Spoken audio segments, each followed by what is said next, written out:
Chicos, Modric a tué le match. Modric a fait une passe comme ça au milieu de terrain, sans regarder. Le joueur n'avait pas fait l'appel de balle. Et Modric a tué le match en prolongation et il donne la victoire au Barça. Victoire du Barça, 3-2, grâce à Koundé qui marque en dehors de la surface. Personne ne sort sur lui. Koundé a le temps de tirer et de la cadrer. Il la place comme si Lionel Messi l'aurait placé. Je ne sais pas comment Koundé peut tirer comme ça. Je ne savais pas qu'il avait une finition de cette façon-là. Jules Koundé. Jules Koundé, où t'étais? Jules Koundé, t'étais là et tu nous as tué le match. Jules Koundé a cloué le match à 3 minutes de la fin, à la 117e minute en prolongation. Un classico que le Barça a maîtrisé. Même si, voilà, ils ont eu une deuxième période où le Barça a, on va dire, perdu la balle. L'entrée d'Mbappé a clairement fait du bien au Real Madrid. J'aurais jamais cru dire ça, mais elle a clairement fait du bien au Real Madrid. La deuxième mi-temps, elle était pour le Real Madrid pour moi. Elle était plus pour le Real Madrid que pour le Barça. Ils ont eu des occasions de Barça, toujours. Pendant 120 minutes, le Barça, ils ont au moins une occasion tous les 5 minutes. Mais voilà, le Real Madrid s'est réveillé en deuxième mi-temps et l'entrée d'Mbappé, elle a fait du bien totalement. Mais vraiment, première mi-temps, elle était totalement pour le Barça. Un Ferland Mendy au bout de 7 minutes qui se blesse et que Fran Garcia y rentre. Et voilà, Fran Garcia, la première balle face à Lamine Yamal, c'était très compliqué. Il l'a martyrisé, le petit 17 ans. Il a tué Fran Garcia. Que dire de plus que le Barça était plus fort que le Real Madrid sur les 120 minutes. Quand on parle de 120 minutes, le Barça mérite totalement de remporter cette coupe. Il faut dire les choses. L'arbitrage a été catastrophique. Il a été en faveur du Real, il a été en faveur du Barça et en défaveur du Real et en défaveur du Barça. Des pénaltys pas sifflés pour le Barça. Pour moi, le pénalty que tu dois siffler normalement, c'est la faute sur Ferran Torres. Rudiger a fait faute. Pour moi, il touche pas le ballon. Tu peux ne pas le siffler, mais il y a quand même faute. Tu dois le siffler. La main de Valverde sur la course de balle. Tu peux siffler péno et tu peux ne pas siffler péno. Pour moi, tu peux siffler péno également. Il y a péno aussi. Après, il y a péno sur Vinicius également. Il y a des fautes sur Bellingham. Il y a des cartons jaunes qui doivent sortir pour Asensio et Rudiger bien avant dans le match. Il y a des cartons qui doivent sortir pour Inigo Martinez, pour Gavi qui est rentré, qui a fait des fautes aussi sur Jude Bellingham à un moment. Voilà, c'est plein de fautes où il y a des cartons jaunes qui doivent sortir, mais il les sort pas. Il laisse jouer, mais des fois, il ne doit pas laisser jouer. Enfin, la VAR, elle était absente juste pour le but à la dernière minute, à la 96e minute. Parce que Rafinha a simulé, heureusement qu'il y a la VAR. Et c'est la seule fois où elle a intervenu, mis à part ça, elle était en tapas partie. La VAR, elle servait à rien ce soir. L'arbitre central sur le terrain, il tenait pas. Il avait pas le mental pour... C'est un match, un classico, une finale en plus. Tu peux pas avoir un arbitre comme ça qui n'arrive pas à gérer la pression qu'il y a des joueurs, à gérer la pression du match. Il n'arrivait pas. Il était submergé par les émotions. Il savait pas quoi faire. Et pour moi, beaucoup de choses ont été gâchées à cause de l'arbitrage. La VAR, elle doit siffler péno normalement pour le Barça. Je suis désolé, mais je le dis. Je suis pour le Real Madrid et je le dis, les gars. Il y avait péno pour moi. Il y avait péno pour le Real Madrid. Bref, il y a eu des cas où normalement ils doivent agir. Mais ils n'ont pas agi. Ils ont laissé couler et après, ça retombe sur eux et ils viennent pleurer après. Les gars, vous faites des erreurs. Venez pas pleurer après encore une fois. Bref. Le Real Madrid est venu avec du jeu, a proposé du jeu en deuxième mi-temps. L'entrée d'Mbappé, elle a clairement fait du bien. Rodrigo totalement absent. Heureusement, il a fait des changements à la mi-temps. Parce que franchement, sans l'entrée d'Mbappé, je pense qu'on n'aurait pas gagné en 90 minutes. Vraiment, il faut dire les choses. L'entrée d'Mbappé a changé les choses. C'est devenu plus... Et là, pour la première fois, l'entente Vini-Mbappé, elle a fonctionné. L'entente Vini-Mbappé, elle a fonctionné. Et Vini, qu'est-ce qu'il a raté? Vini, qu'est-ce qu'il a raté? En fait, ce qui a pêché côté Real Madrid aujourd'hui, c'est qu'on a eu les occasions, mais soit on la garde trop, soit on fait le mauvais choix quand on est dans la surface, c'est-à-dire on la met à la mauvaise personne, ou bien on tarde à la mettre. Et là, c'est là le problème du Real Madrid. Alors que le Barça, il n'y a pas de temps d'arrêt quand tu es dans la surface. Ils savent ce qu'ils doivent faire. S'ils doivent jouer, ils doivent la mettre, ils la mettent. Ils vont pas commencer à réfléchir, les gars. Ils réfléchissent trop, le Real Madrid, en phase offensive. Il y a trop, à un moment, Vinicius, il doit la mettre à Arda Güler au lieu de la mettre à Mbappé qui avait 3 joueurs sur lui qui arrivaient. Vinicius, il doit la mettre, il a récupéré la balle et il doit la mettre. Contre-attaque, on a eu des contre-attaques. En deuxième mi-temps, côté Real, on doit tuer le match. On ne tue pas le match. On ne tue pas. Et tant qu'on ne tuera pas le match face au Barça, on ne va jamais gagner. On ne va jamais gagner. Après la finale de Supercopa que tu as perdu 5-2, tu te fais tuer 3-2 en 120 minutes. Il reste le match en Liga. Le 11 mai, je crois, c'est bientôt, dans 3 journées. Eh ben, tu vas perdre. Parce que ça va être au Barça. Ça sera pas chez toi. Bien sûr qu'on va perdre encore une fois. Et le Barça va faire le triplé, Liga, Supercopa, Copa et peut-être le quadruplé avec la Ligue des Champions. À voir ce qu'ils vont... Parce que là, ils ont joué 120 minutes, ils jouent contre l'Inter. À voir, mais ils peuvent le faire. Lamine Yamal, il a joué un match exceptionnel. Rafinha, il aurait pu tuer le match en deuxième mi-temps lui aussi. Ils ont eu des contre-attaques parce que le Real Madrid, ils ont attaqué. Il y avait moins de défenseurs côté Real Madrid. Rafinha, il y a eu 3 occasions en contre-attaque de marquer parce qu'ils étaient à 3 contre 3. Rafinha, il a fait le mauvais choix. Dani Olmo, il lui a mis 2 fois en contre-attaque, il a raté. Rafinha, il aurait pu tuer le match en deuxième mi-temps. C'est pour ça que le Real a mieux joué en deuxième, mais je ne vais pas vous dire que le Real a totalement tué le match en deuxième. S'ils auraient pu tuer le match, ils auraient dû mettre les buts. Mais ce n'est pas le cas. Le Real Madrid, encore une fois, perd à cause de la finition, de cette... Ils n'ont pas cette mentalité, ils n'ont pas Ils sentent pas le football quand ils sont devant le but. Je ne comprends pas, moi, le problème. Mbappé, il est rentré, il a mis un coup franc direct. Je le savais qu'il allait le mettre. Tchouaméni, il a fait un très bon match.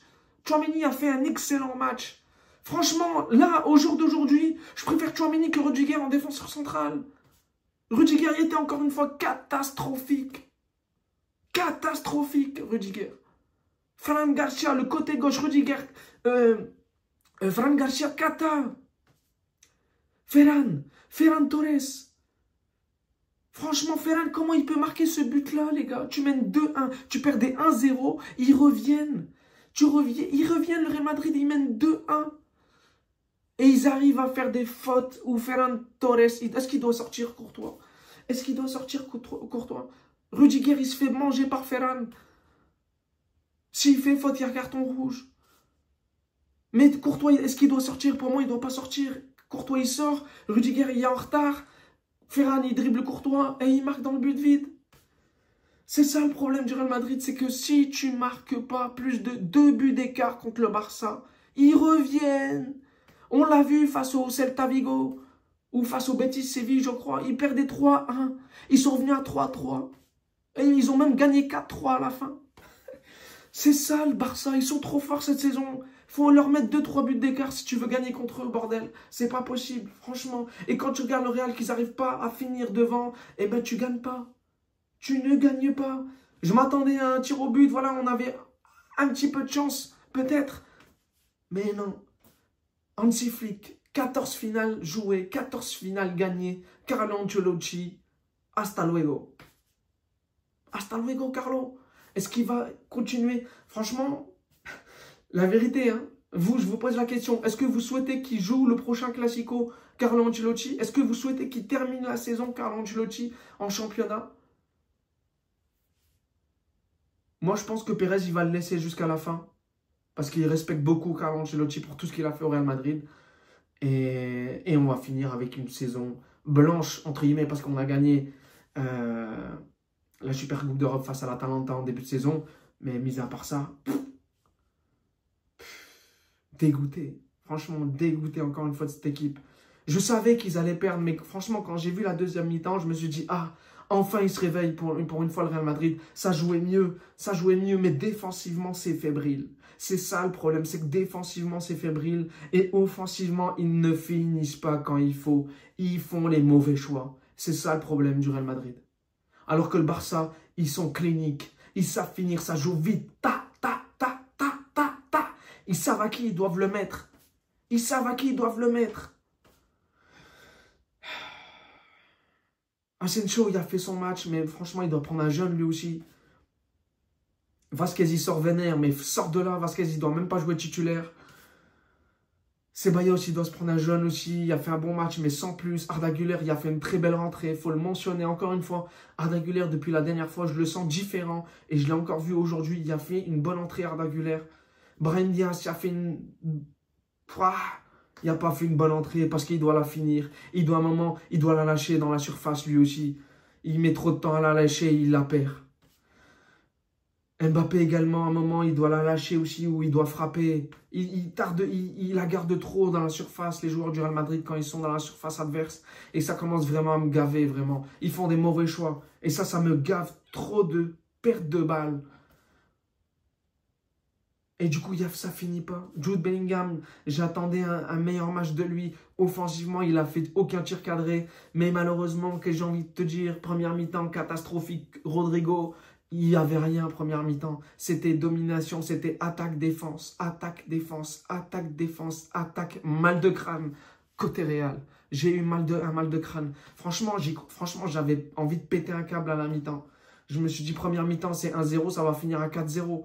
Mais il y a eu un sursaut d'orgueil, il y a eu une entrée d'Mbappé, il y a eu un changement radical dans la mentalité du joueur du Real Madrid. Ils ont su revenir face au Barça, ce Barça qui était supérieur à eux. Et rien que ça, c'est déjà grandiose. Mais ils n'ont pas su maintenir le score. Et ça, c'est fébrile. C'est ça le Real Madrid de cette saison. C'est qu'ils n'arrivent pas à tenir un score, ils n'arrivent pas à être solides défensivement, ils n'arrivent pas à être percutant et dangereux devant, et ça, c'est problématique. Et ils n'arrivent pas à avoir la possession, ils n'arrivent pas à avoir le contre-pressing, ils n'arrivent pas à contre-attaquer et être dangereux et marquer sur ces contre-attaques. C'est ça qui manque côté Real Madrid cette saison, et c'est pour ça qu'ils ne vont plus rien gagner. Cette Liga est faite pour le Barça, et elle est totalement méritée également. Il faut dire les choses. La Copa, elle est méritée ce soir. Côté Barça également, donc voilà. J'ai enchaîné, coup de sifflet final, débrief, direct à chaud. Donc voilà, chicos, un Real Madrid à l'image de Carlo Ancelotti quand il se prend le 3e. Anéanti. Ben ouais, on est anéanti ce soir, côté Real. On est anéanti, on a une saison... Franchement, hein, c'est une saison à l'image de Fran Garcia. C'est-à-dire catastrophique. Oh là là là là là là là là. Et le pire dans tout ça, c'est que nous, on ne joue même pas en Ligue des Champions, alors que le Barça vont jouer en Ligue des Champions. On dirait c'est l'inverse. On dirait c'est nous, on va jouer en Ligue des Champions mercredi, alors qu'on ne joue plus rien en fait.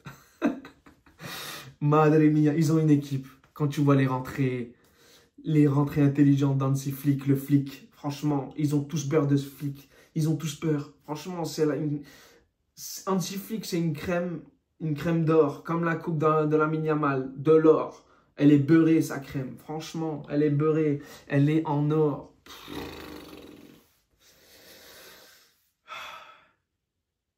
Franchement, j'y croyais. Je me suis dit, c'est possible, c'est possible. Mais quand tu regardes, madre mia, le joueur que j'attendais le moins à ce qu'il fasse une faute comme ça, c'est bien Luka Modric. Et il me fait une faute comme ça, une relance de balle au milieu de terrain, dans son camp. Et il la donne justement à l'équipe adverse.